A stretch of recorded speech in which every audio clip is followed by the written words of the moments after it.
So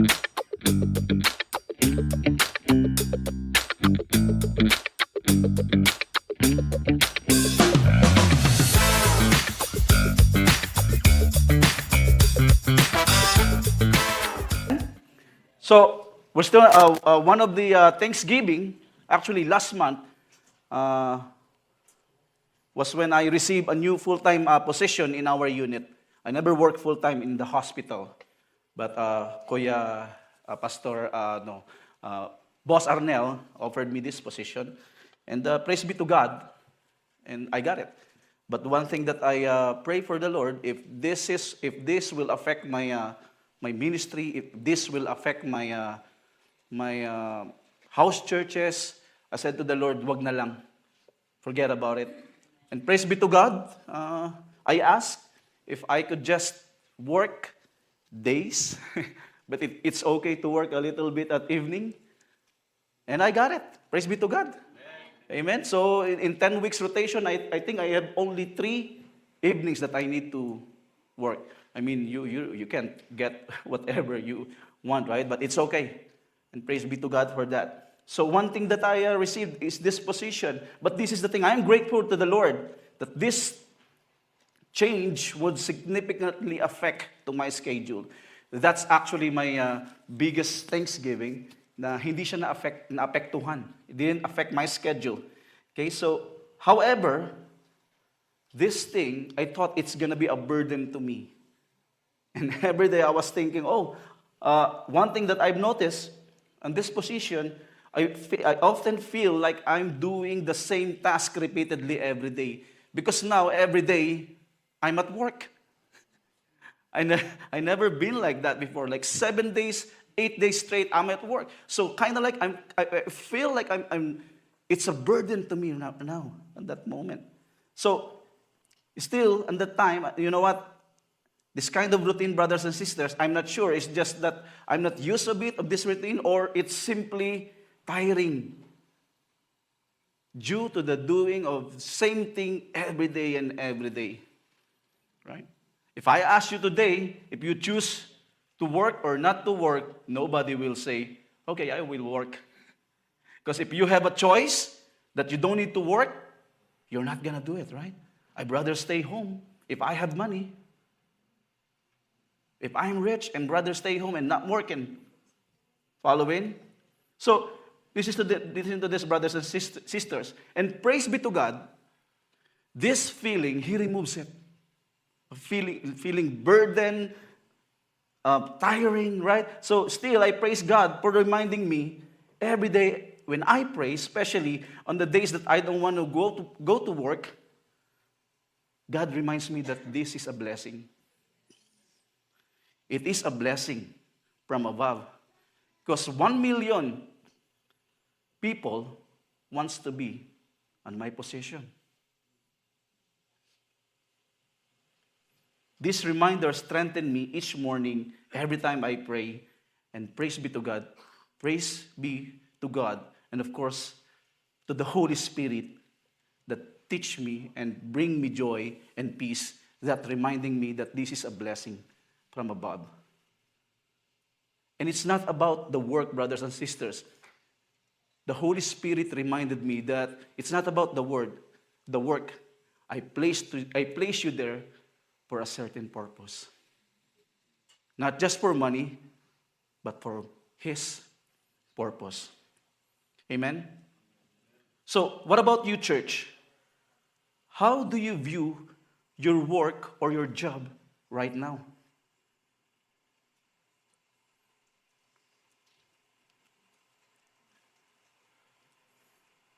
See, we learn that God has been working in us since the beginning, even before we were born. He was active during creation, through our salvation, and of course, the topic that we're going to do right now, through our sanctification or regeneration.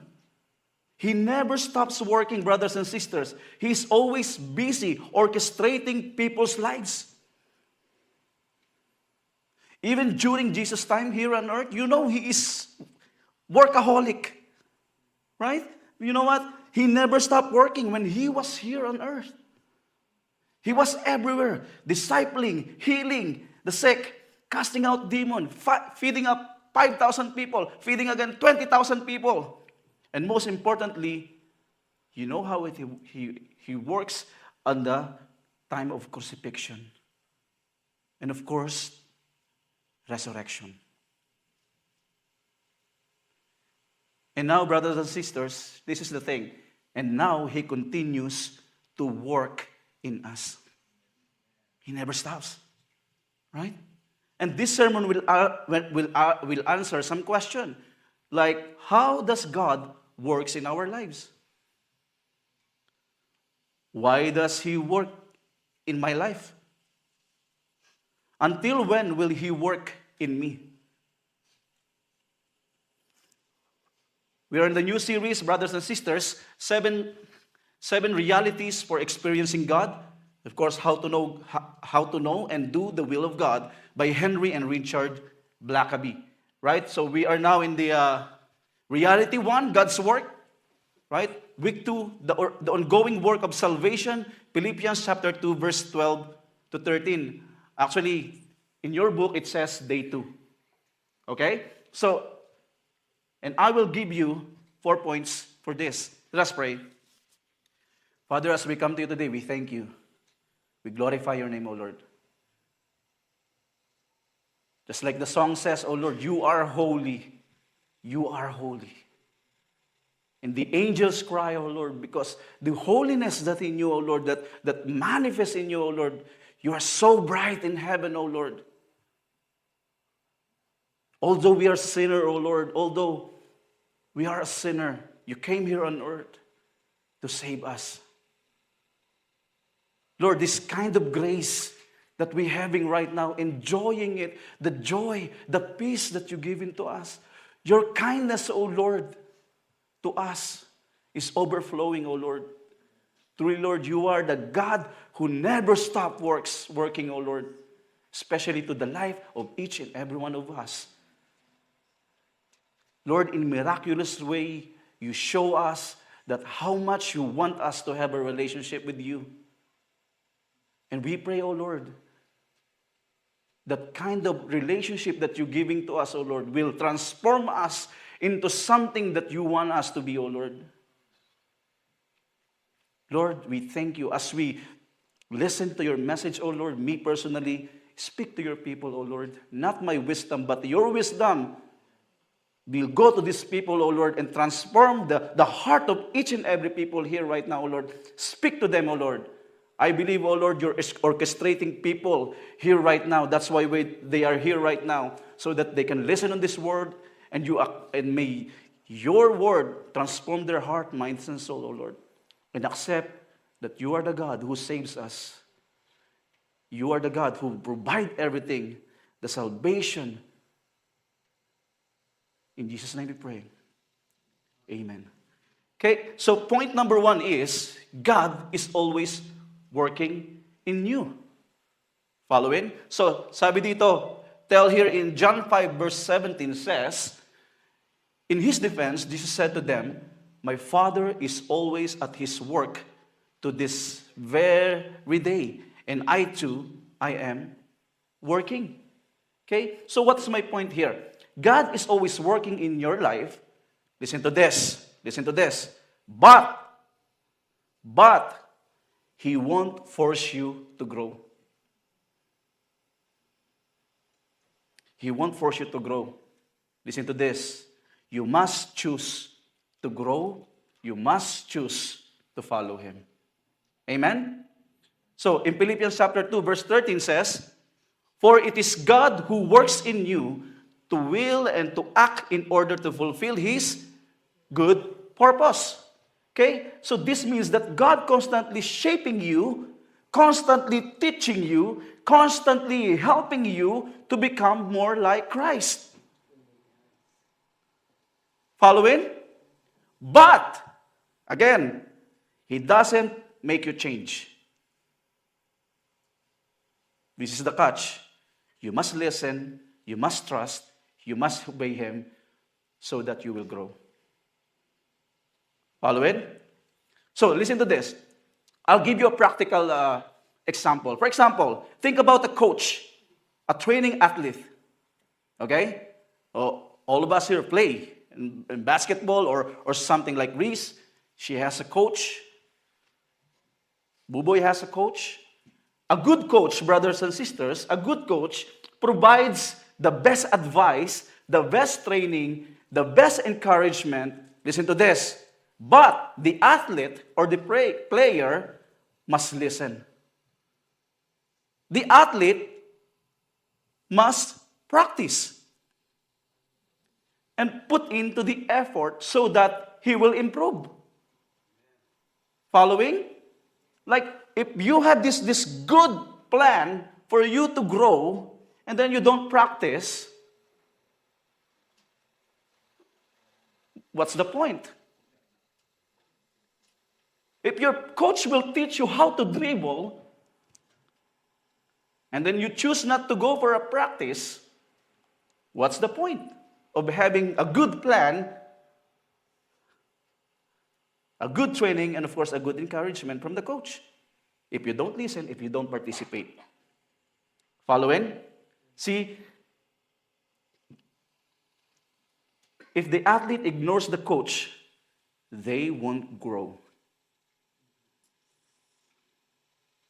You're still the same athlete. You will never grow. But listen to this. In the same way, God is always guiding you. God is always there to teach you, but you must follow and obey to grow spiritually. Following? That's you. Follow and obey what is God teaching you. Listen to this. Paul, formerly Saul, was against the Christians. We know that. He persecuted Christians. He killed everyone who worshiped Jesus Christ. And then, but God was working in his life even before he knew it. We know the story about the place Damascus when Jesus Christ talked to him, like last message.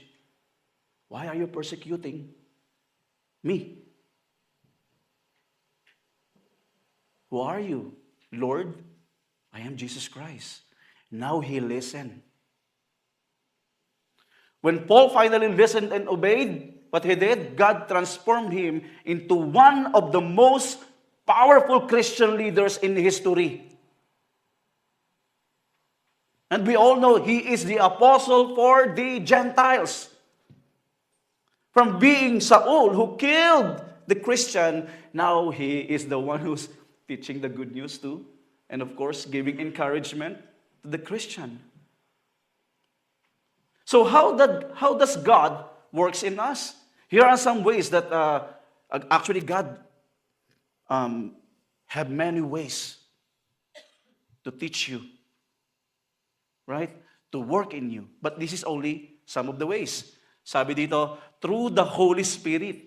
And that is in John chapter 14, verse 26. What does it mean? The Holy Spirit convicts us of our sin. The Holy Spirit teaches us the truth. And of course, the Holy Spirit strengthens us in our faith. That is in John 14, verse 26, through His Word. Psalms 119 and 105. Okay? So how it works? The Bible provides wisdom. The Bible provides encouragement. The Bible provides correction to align our lives with God's will. What else? Through prayer in Philippians chapter 4, verse 6 to 7. How it works? God transforms our heart to communicate with Him and to accept to ourselves that we need Him. Right? Following? What else? Ito yung pinaka-ano dito. Through trials and tribulations and of course, and challenges. We thought that if you are blessed, God is with you. No. If you have trials and tribulation, it doesn't mean God is not with you. God is using that for us to grow. Following? In difficult situation, refine our faith, and of course, He build endurance and deepen our trust in God. Following? So, what else? through other people. In Proverbs chapter 27, verse 17, we know last time when Pastor Jerry is talking about God is blessing those people around you. Following? He's preparing the people around you. And God places people in your life like mentors, friends, pastor to encourage and challenge and help you to grow spiritually. So listen to this. Even God is actively working behind the scene, but some of us may feel that He is not. Why? Because due to our limited understanding of His will. Due to the limited understanding about Him. Our knowledge of God is limited. That's why He's asking for a relationship, so you know Him more. Following? So listen to this. However, the reality is that He has never stopped working since the beginning of this world, continue until now. Most importantly, He is always actively working within us. Listen to this. Everything you have right now, even though that is a problems, your positions, your possessions, the trials and tribulations is not coincidence, brothers and sisters. It's not coincidence. That thing, that what you have right now, that is the manifestation of God working in your life. All of it. Following? If I remember in Romans chapter 8:28, all things work together for good for those who are called according to His purpose. That's what you have right now. All things work together for the good, for my good, and for His purpose. Amen? So next point is, what's the goal? The goal of God's work is Christ-likeness. Following? So, when God works in us, He help us to grow in love, joy, peace, patience, kindness, goodness, fruitfulness, gentleness, and self-control. That's 9, right? So these qualities are called the fruit of the Spirit. Singular. Fruit of the Spirit. Amen? And they are the evidence that we are becoming more like Christ. Just like a healthy tree produces good fruit, a person who truly follow God, will show Christ-likeness character in their daily life. True follower. A true Christian. Listen to this. Imagine a mango tree. If the tree is healthy, it will naturally produce sweet, juicy mangoes. Amen? But if the tree is weak or sick, the fruit will be bad. Or there may be no fruit at all. In the same way, brothers and sisters, when we stay close to God and obey Him, He helps us grow in love, patience, kindness, and all other qualities of Jesus Christ. If we resist His work, brothers and sisters, we won't grow spiritually. We won't grow spiritually. And this is the thing. Ito yung patunay, no? This is the reality. And Jesus says in John 15:5, I am the vine, you are the branches. If you remain in me and I in you, you will bear much fruit. It means if you're connected to me, you will bear much fruit. If you remain in me, I will remain in you, and you will bear much fruit. And that is our choices. Will I remain in Jesus Christ or no? Again, He will not force you to grow. Following? You know what? Sometimes we become like a bonsai. You know bonsai? It's like a tree that's really, really small, but it looks like a tree. But it's small. Sa atin, sa Tagalog, bansot. We become bonsai spiritually. We become bansot spiritually. Why? Because when we fail to connect with God through prayer, through reading the Bible, and fellowship with our brothers and sisters in Christ, we become bonsai. We become malnourished as a Christian. Following? I always hear this. Most of our excuses, no time.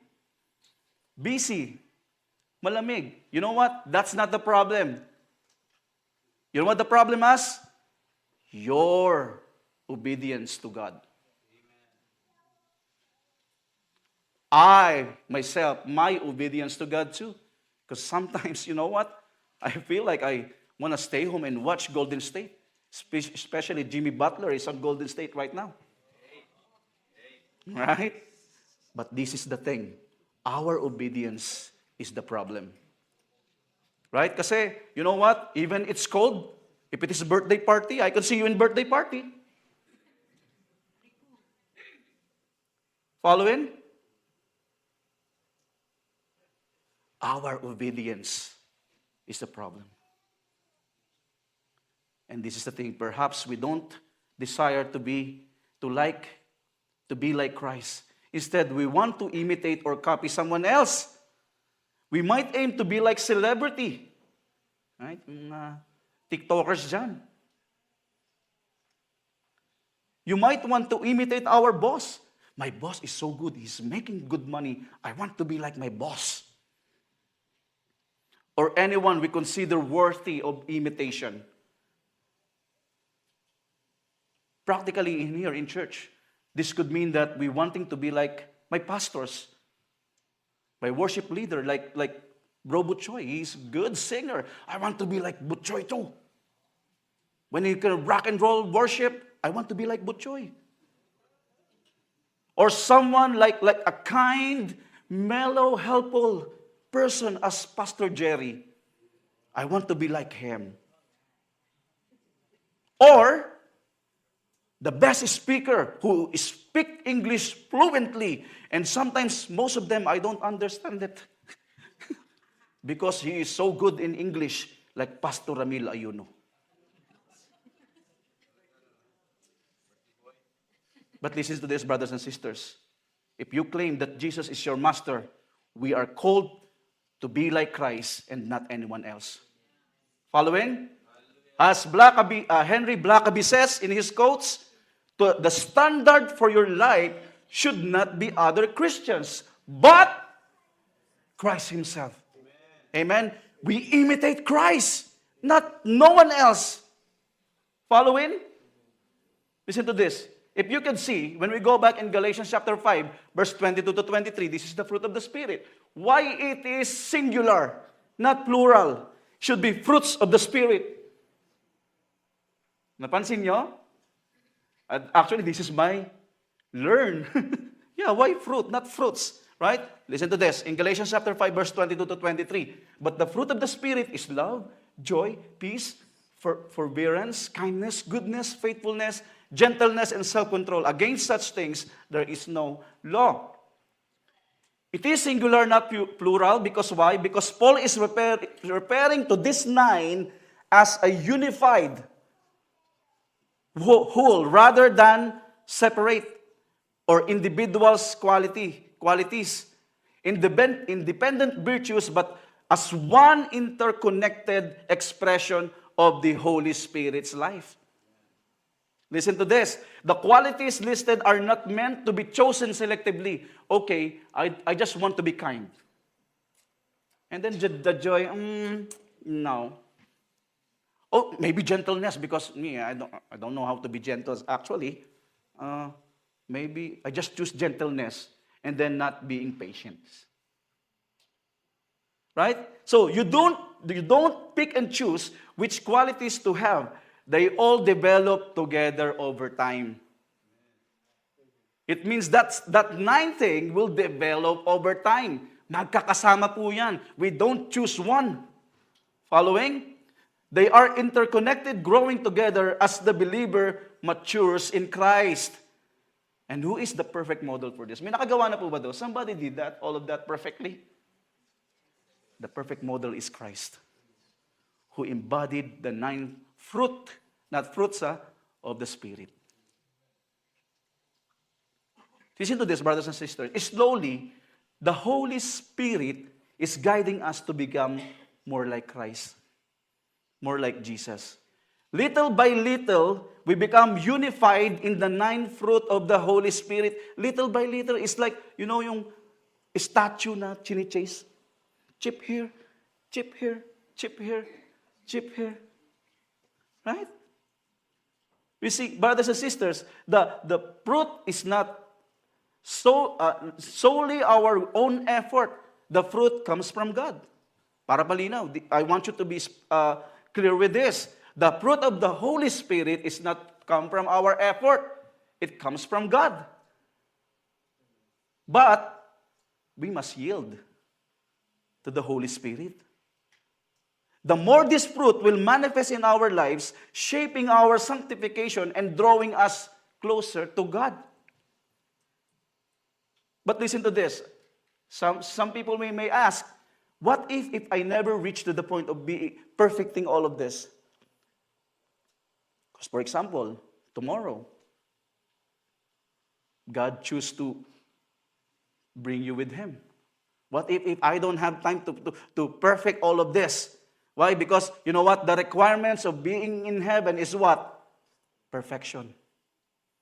You need to be perfect so that you can be in heaven. You can enter in the heaven. Why? Bakit naman? Why? Because God is holy. God is perfect. So in order for you to be inside of this house or this kingdom, what God telling us about the kingdom of heaven, of course you need to be perfect. Following? So what if I were die tomorrow while still struggling with kindness and joy? Would I able to enter in heaven because I am incomplete? That's a good question, right? So listen to this. Imagine someone building a house. They lay the foundation, put one side, one wall with hollow blocks. Oh, we don't use hollow blocks here.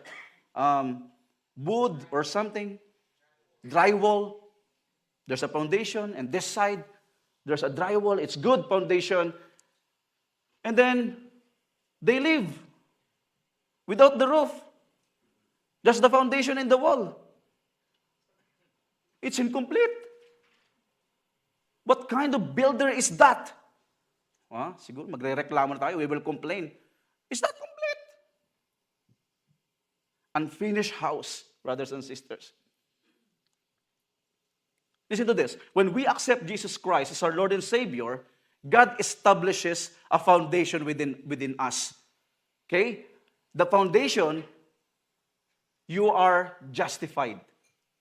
Okay, that's our foundation. We are justified. It means God declares you as a righteous. That's our foundation.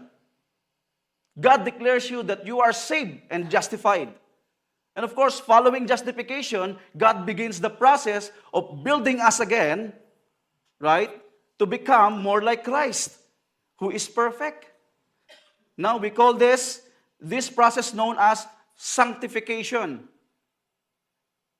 He sanctified us to be more like Christ.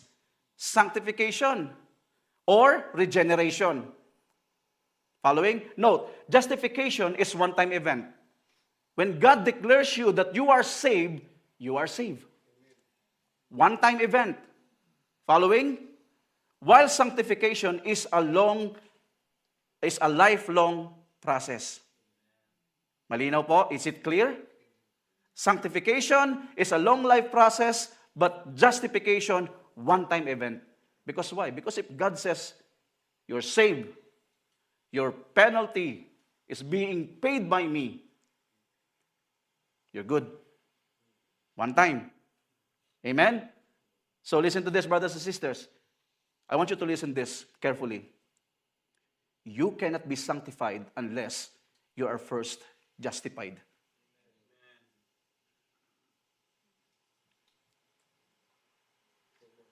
Again, you cannot be sanctified unless you are first justified. According to the Bible, it is misconception the one needs to be sanctified to be justified. Have you ever heard this teaching? It is a lie. We know that teaching that you need to be perfect, magpakabait ka muna, be kind first so that God will save you. That's a lie. The Bible says you are justified and then that's why you need to be sanctified. Justified first, sanctification. Following? So listen to this, brothers and sisters.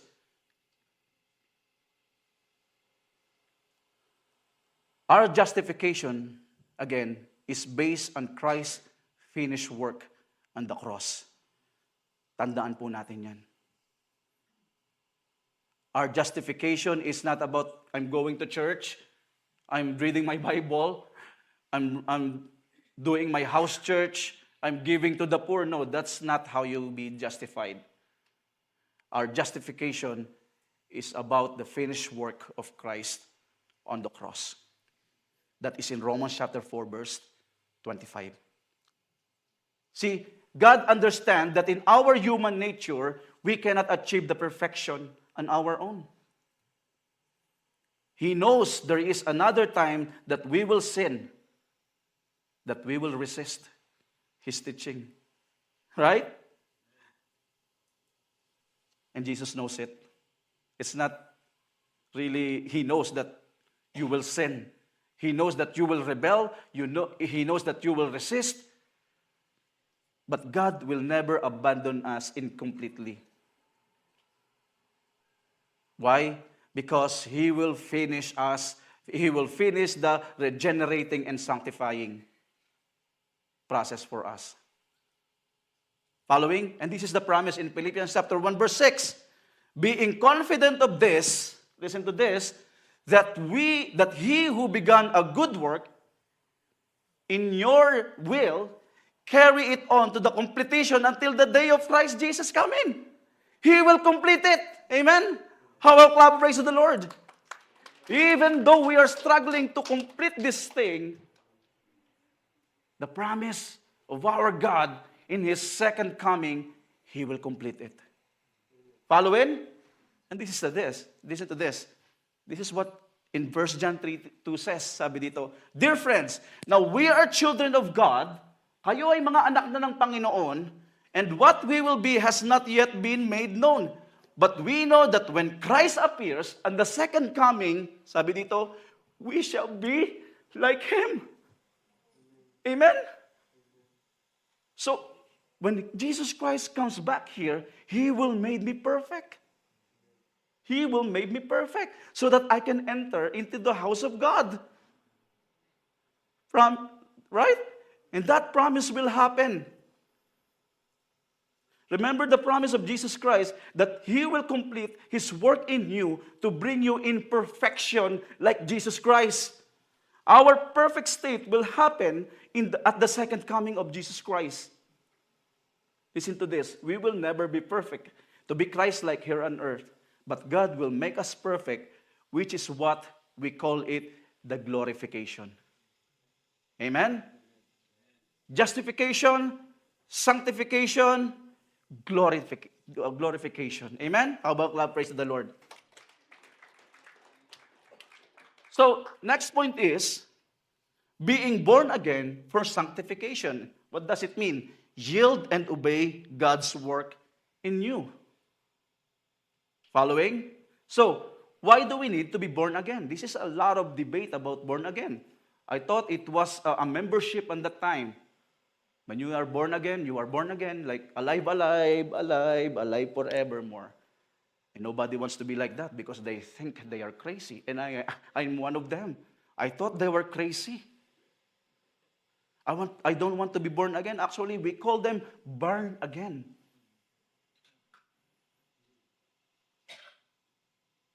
So I thought before it was a membership. But it is biblical that we need to be born again. Following? So why do we need to be born again? Listen to this. Being born again can be compared to being invited into a family through adoption. Following?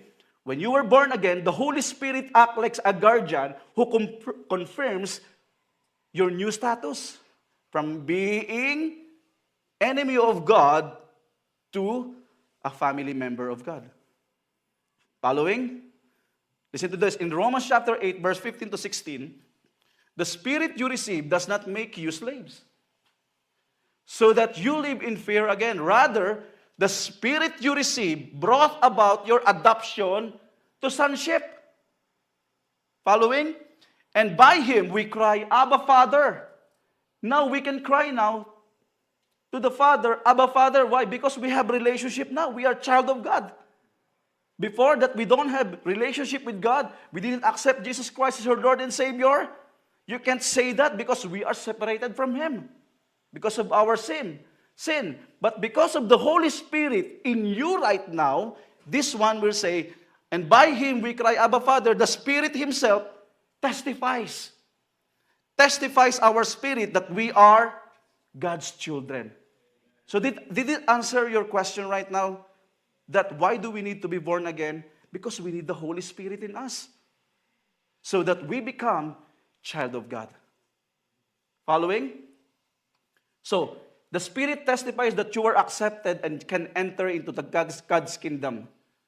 Listen to this. If you are not part of the family, you cannot simply walk into someone's house, right? For example, I like that house. I'm going to go in and get something like food. I'm hungry. I'm going to go in that house, our neighbor there, and just go there and get something. You think you can do that? Oh, they might get me mad, or you're going to be in jail. Right? Or, again, maybe they think you are criminal. Oh, thief, right? Magnanakaw to eh. And of course, if you are the father, you need to protect the family inside. Oops. Thief. Get out. See, without the Holy Spirit in you, brothers and sisters, you are merely an outsider to His kingdom. And that is the truth. It is written. You may fake it. You may appear to be child of God because you are good. You're giving money to the poor, or you're giving, you worship the Lord with two hands up. Out loud from your lungs, when the people sing holy. Sounds like you are a child of God. But listen to this.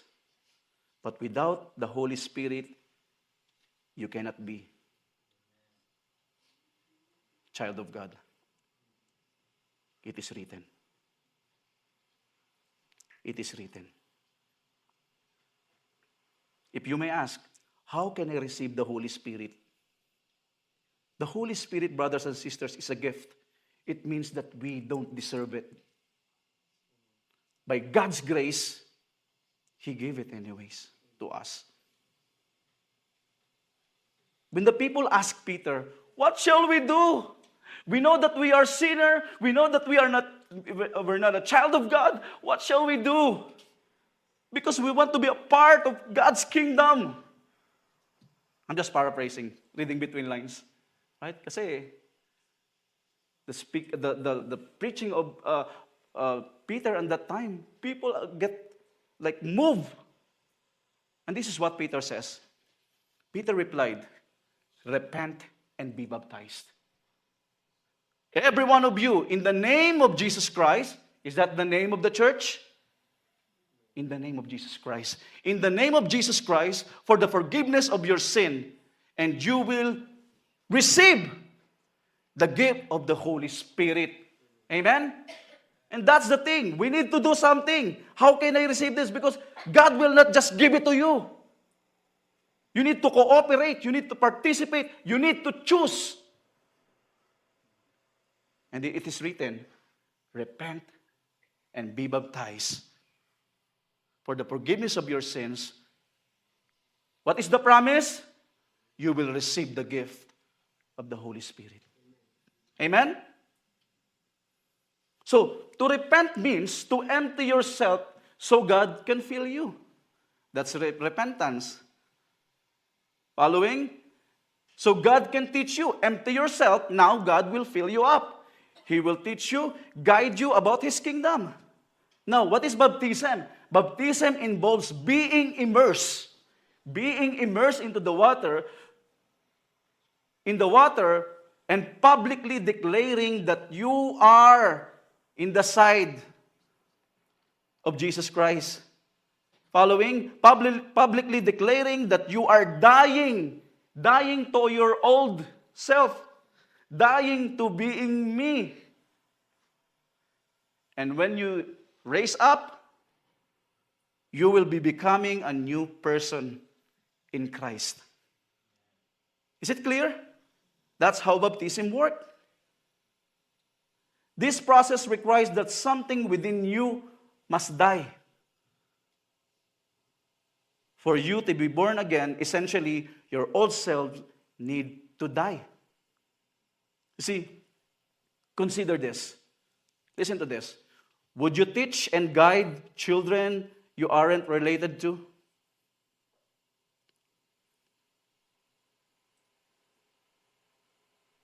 Halimbawa, naglalakad ka dyan, you walk.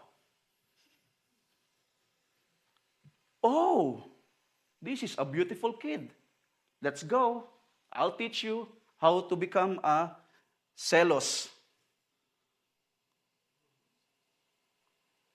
You think it's okay? I don't think so.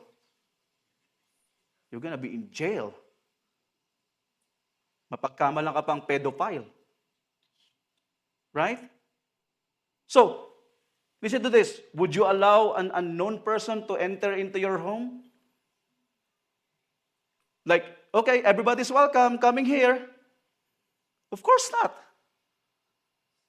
Following? So, if you are already born again and part of God's family, you must yield and obey for sanctification to happen. Salvation is not merely a single event. Again, it is an ongoing process of transformation. That's why in Philippians chapter 2, verse 12, sinasabi dito, therefore, my dear friends, as you have always obeyed, not only in my presence, but now much more in my absence, continue to work out your salvation. I thought my justification, my salvation is about God. Why do I have to work? You see, being born again, brothers and sisters, is the starting point. But just as a baby, you must grow into maturity. We must yield God's work in us and obey His leading. If we resist, brothers and sisters, we delay our spiritual growth. Following? So, think about a newborn baby. Now you are born again. Let's do this illustration that you are a newborn baby. Right? Born again, newborn baby. Okay? So imagine, brothers and sisters, when a baby is born, he or she is completely dependent on their parents for food. Have you ever seen a baby provided food by themselves? No? Wala, no? And have you seen a baby taking care of themselves? No. And of guidance too. You need the guidance from your parents. However, for the baby to grow, it must take nourishment. Learn to walk, learn to develop. Right? Imagine if a baby refused to eat and just move. It would be like he will be remain or she will be remain weak and underdeveloped.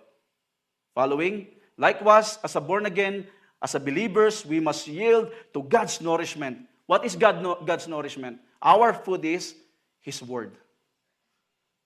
Following? We must yield into the Holy Spirit too and obey His guidance to grow in faith and holiness. Just like a baby. Following? So, our responsibility as a born again, as a baby, brothers and sisters, we yield. Just as a baby naturally trusts his parents. Did you see a baby? When you throw him or when you throw them, they say, "Oh, don't throw me, I'm scared." No, they are having fun with it. Like, yeah, yeah. One more, daddy, one more. Because they trust their parents. Following? And we must trust and surrender to God's work. When you were a baby, you just let your dad to change your diaper. Wala naman sabihin, "Don't change my diaper." Right? Because you don't know. You just let your father do or your mother do everything. And of course, the most important thing, brothers and sisters, we need to obey. God won't force us again to grow. We must take active steps to follow Him daily. Working out our salvation means putting effort. Putting effort. Putting effort on what? Putting effort into spiritual growth through prayer, through Bible study, repentance every day. Repentance is not one-time event, it's every day. When you learn something, thank you, Lord. And then you change yourself, that's repentance. Following, and obedience and cooperating with how God works in you. As Henry Blackaby says, God will never force His will on you. He will lead you, but you must be willing to follow. The willingness to follow is to us. Following? And last point, brothers and sisters, He sanctifies us for His glory. And why He's sanctifying me? Of course, for His glory. Following?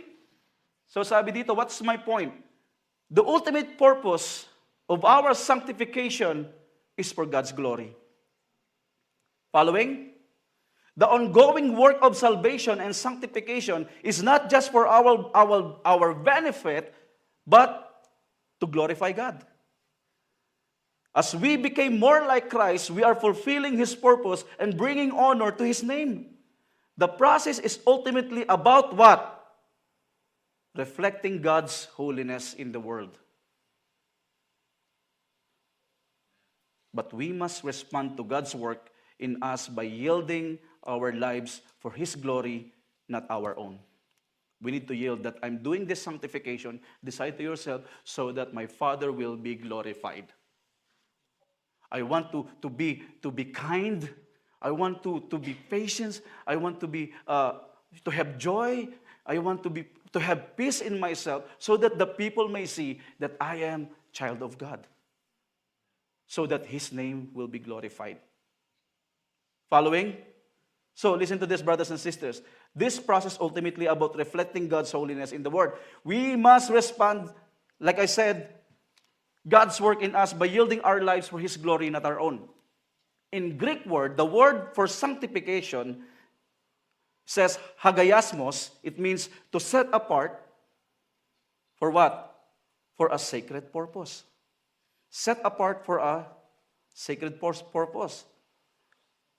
I give you a practical illustration about this. Think about a mirror. Okay? The more we grow in Christ, the clearer God's reflection becomes in our lives. Following? So just as a mirror reflects the image it faces, our lives should reflect God's holiness and character.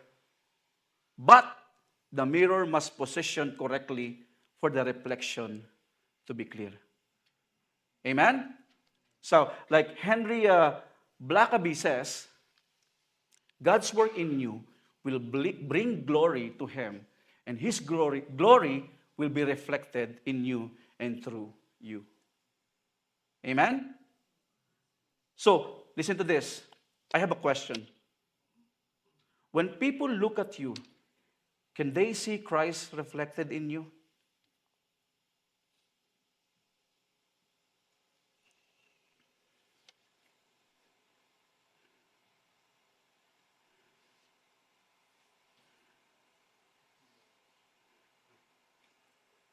See, it is important to understand that if people can see Christ's image in you, it is not God's fault, brothers and sisters. Your lack of fruitfulness isn't due to any shortcoming on God's part. God doesn't have shortcomings. The main issue is a failure to submit to God's will and to the transformative action of the Holy Spirit. That's the issue. It's not God's fault. Following? So, our main point is, we are called to actively respond and cooperate as God works in us to make us more like Jesus for His glory. Amen? So what now? What shall I do?